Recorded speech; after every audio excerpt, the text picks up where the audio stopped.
Hey, everybody, welcome into Bayou Time. Harry McCullough here. Always some exciting things going on at the Terrebonne Parish Public Library. There's just so many things that you can find there that you didn't know were there, and opportunities that can, be a doorway into a lot of different opportunities. That's why Jessica Mouton's here. She's, of course, public relations with our library system.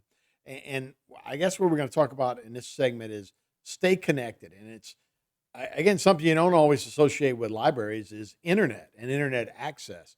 And there's a program that's helping people get on the internet. The internet, I guess, was created by a military, Right. so nobody was in charge of it. So it's just out there. But to get on it, you have to have a portal, and that's what you are.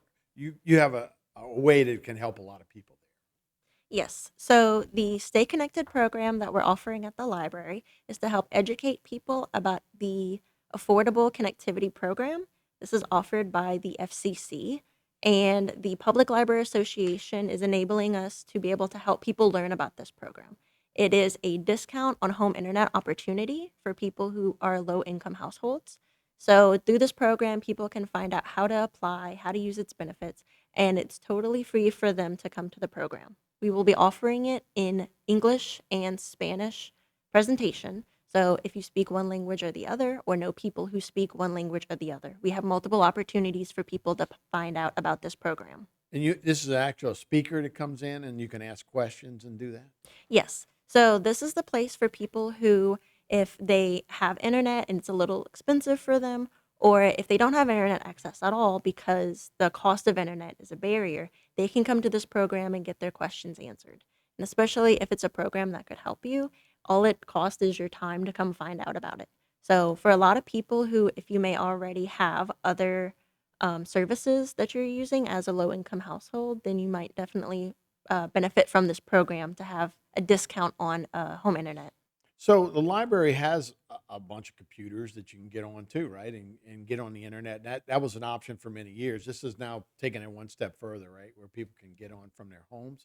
Do most people, low income situations, use a phone? Do they use a tablet? Do they use a computer? Do they know anything like maybe So for so maybe you for didn't do that research. so for a lot of people who use our services, they use them in whatever capacity they can. So a lot of people come in, they use our Wi-Fi, whether they are trying to access something on their phone or on their computers. It is completely safe. It is public access Wi-Fi, and we have it available at all of our branches. But that's not quite the way that we can reach a lot of the people in the community. For instance, they would have to come to the library.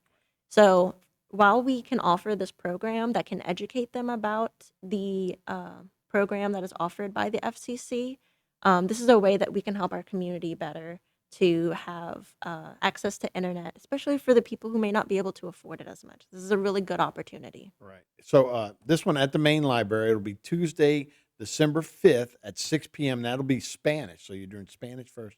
And Yes. then Wednesday, December 6th at 6 p.m. will be English. And what do you expect? Do you expect a lot of people to take advantage of these offers? We hope for the best in terms of people will be willing to reach out, and if they have questions about it, they can always call the main library, or be directed to the main library with their questions because we are putting on this program, and we also have a lot of experience with looking up and into the program before we put it on. So, for instance, if you have your main level questions about what the program is, do you think you might apply for it? Then you can always ask those ahead of time, even if you can't come to the program itself. Right. So while we do have people that are coming in to talk about this program and be able to help anybody in the community with it, we do have staff on hand that is knowledgeable about the program. Yeah. Well, tell me your staff and who's working with internet connectivity, right? So when somebody comes in and says, "Hey, y'all have a computer I can get on?" Y'all have a bunch of computers. So how big a facility do you guys have where you can help people with So, for instance, at the main library, we have more than 2 dozen computers spread out throughout the library. that? Does that seem to be enough to meet the need for most people? Yes, absolutely. And at a certain I would time, imagine it after was 3 p.m., kids come in from school and that kind of stuff. right. Well, especially at a certain time when there's a high demand for internet and internet access, you see a change in how many people are on the computers. at any given time, and there are time restrictions, but only to be able to give everybody an equal Sure. access to it. Right. And especially during certain times where, for instance, if there's a lot of storms, there's a lot of lack of electricity or internet access just in general.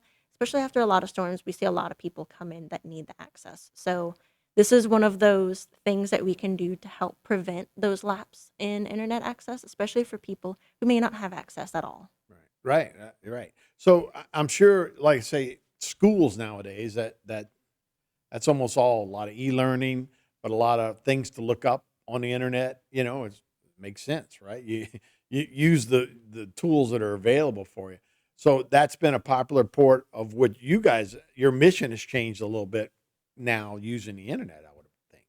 Yes. So, for instance, when a lot of schools switch to online instruction or, had a hybrid kind of situation, that was a really big moment in looking at the community to realize where is the access that people have for the internet and especially with time of being home, who has access to it and how can we better help those people. So that's where this program came from, out of that stem for wanting to help people in the community have more access to the outside world. Yeah, I think that really came back on the scores, for stay at home school and all that.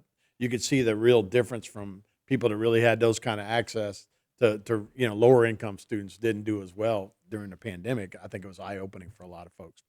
Stay with us. Jessica's going to be with us for another segment for sure. We'll talk about that plus a lot more right here on Bayou Time. Today's social media segment is brought to you by Alford and Associates for all of your insurance needs. CIS, Cardiovascular Institute of the South, the highest quality cardiovascular care available. Barker Honda, the Barker family tradition of quality.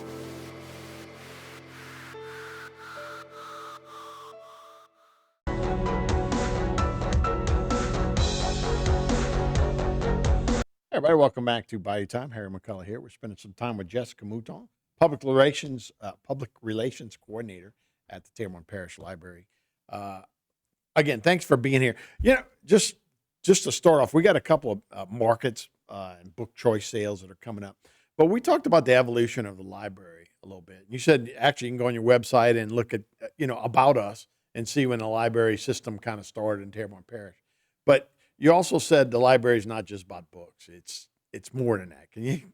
Yes. That was a great story. So, the major thing that has always sustained the library is the adaptability. So, we are constantly looking into the community to see what the community needs. What can we do within our capacity? So, for instance, one of the things my director likes to say all the time is she would have never thought at one point that we would be feeding kids during the summer in combination with Second Harvest Food Bank. And we feed hundreds of kids each summer through the summer reading program. We can help with that capacity. There's also other things that you may not think traditionally a library would be a part of, but we are always trying to help the community in whatever way that we can. We open our doors, we invite the community in, and we invite them into the conversation to see what's happening in the community, what's going on, what are your needs, and trying to figure out the best way we can help with that. And some of the programs we have coming up does help with that. Yeah, I mean, even just like laser printing, 3D printing, those kind of things that y'all do, workshops that y'all do over there. But you said really the library kind of started as a book club. Huh? Yes. So it started as a book club of some community members who were really avid about reading and they wanted to share their collection. And that's what I think is the biggest thing that people can take away from the library is that it's about sharing. It's about using it, bringing it back, Hmm. and also just having resources available for the community. So at any given time, you can always reach out to the library and see in what way that we can help you that you may not think about. Right, right. So let's talk about downtown Houma Holiday Makers Market. Now y'all have a little kind of a little craft fair almost every Tuesday night, but this Yes. is a big one during the holidays. So it's Saturday, December 9th from 2 p.m. I mean, 10 a.m. to 2 p.m. Right? Yes. So the Downtown Home Makers Market is held at the library every Tuesday from 3 p.m. to 5 p.m. or until dark now because it gets darker earlier. And the market features a variety of vendors who they make, grow, or produce. So at any given time, we can have a variety of vendors who maybe have vegetables or things that they have grown on their own personal farms or gardens, people who create their own food. So they have baked goods, they have hot foods available, and also people who are just really crafty and creative in the Embroidery, yeah. community. So they may have artisan goods, they may have home decor, personal items available. It just whatever that you can think of that someone may be able to personalize or may be able to customize in their own way, food included. We have a variety of that at the market any given Tuesday. So for the holiday one, this is a very special Saturday market in which we have the market on Tuesdays. Not everybody can make it on a Tuesday. Right. So every so often we'll host a market on the Saturday where it's a lot more open for people and it's for open for more time as well. So you can have your time, shop around, visit with vendors, get their information and see where they're going to be next. How do you become a vendor? So the market is held by our contact, Emily Elliott. She is the market coordinator and also the community coordinator for the library. So you can contact her through our contact page at mytpl.org. And she'll be able to get you information on how to apply, how to get approved, and contact with you from then on. Is you have to pay for that, or is it like assignment? Is there any, or are they just open to, hey, we need vendors? The market is open to vendors. You have to apply and be accepted into the program, Okay. but there is no fee for vendors who get approved great. and they are invited into the market. So all of the vendors that are there are approved and looked at prior Yeah. to. Oh yeah, yeah. Right. They're there prior to putting in an application. All right, so that's December 9th. December 15th, so the following week, from the 15th to the 17th is the Choice Book Sale at the main library. Tell me Yes. about that. So this is the grand end of the year book sale that the Friends of the Library host. This is the stock that they have kind of held on to all year because these are the books by the best-selling authors. They're in great condition and they're really highly wanted in the community. So throughout the year, the collection grows and then there's the giant book sale at the end of the year. So if people are familiar with our other book sales, the pricing's a little different because these books are the best-selling books that may be resold later on or given to someone as a gift. Right. So what does $10 a bag mean? So the Friends will provide a large brown paper bag for $10 and you fill it up with as many books as you can fit. We do have some of the Friends staff and volunteers that if they see you walking out with a bag not full, they will turn you around and tell you to go back and get keep your money's filling. worth. Yep, So keep for filling. $10, you'll get You'll get a whole bag maybe, full of as yeah. many books as you want. A lot of people come to look at the DVD collection. Even with this book sale, there will still be DVDs for sale, as many as we have available. And you can fill it up with as many items as you want from the room. And a lot of people also come for the children's books. We have a large collection of children's books. It's a really good opportunity to yeah. fill up a home for library. $10. Right, for $10, especially since kids' book are Yeah, this small. Right. You can put a lot in a bag, and it Yeah. can get pretty heavy pretty fast. Oh, that's pretty awesome. Yeah, that's a great idea. So to recap, downtown Houma Holiday Maker's Mark. But again, I keep seeing bourbon with a red label, a red wax label on it. But the Maker's Mark. So anybody who does anything, they can come December 9th at 10 a.m. to 2 p.m. That'll be at the main library. And then the following week, the 15th through the 17th at the main library, come load up on books. So, Jessica, thanks so much for being with us. We appreciate it. Thank you for having me. All right. Well, we'll be right back with more Bayou Time after this.